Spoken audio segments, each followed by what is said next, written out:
सारा खेल नसीबों का है। मेहंदी का रंग गाढ़ा आने से क्या होता है। किसी शख्स का आप पर एतमाद करना आपके लिए बाइसे फ़ख्र है, और आप पर जब कोई एतबार करे तो कोशिश करें कि उसका मान रखें। रिश्तों को मजबूत रखने के दो राज: जब आप गलत हों तो अपनी गलती तस्लीम करें, जब आप सही हों तो सिर्फ खामोशी अख्तियार करें।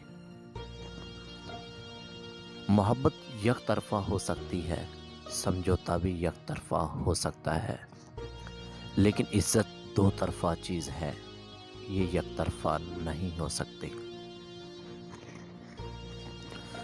सख्त हाथों से भी छूट जाती है उंगलियां, रिश्ते ताकत से नहीं मोहब्बत से थामे जाते हैं।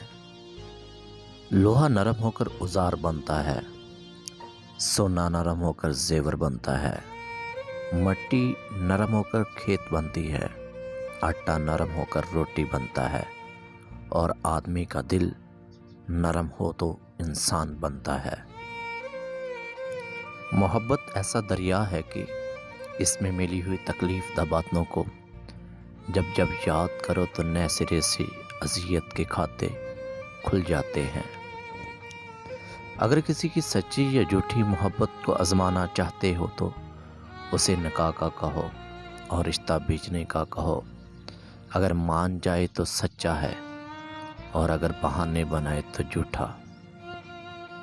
सच बोलने से इंसान को ज़हनी तौर पर परेशानियों से निजात मिलती है और उसका दिल हल्का हो जाता है। कभी कभी हम खुद से भी इतना दूर हो जाते हैं कि चाहते हुए भी अपने मन में झांक नहीं पाते। बेज़ारी की एक कैफियत नहीं, मुकम्मल अज़ियत है।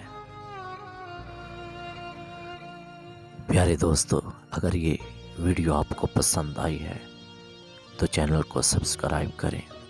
जज़ाकल्लाह। अल्लाह हाफिज़।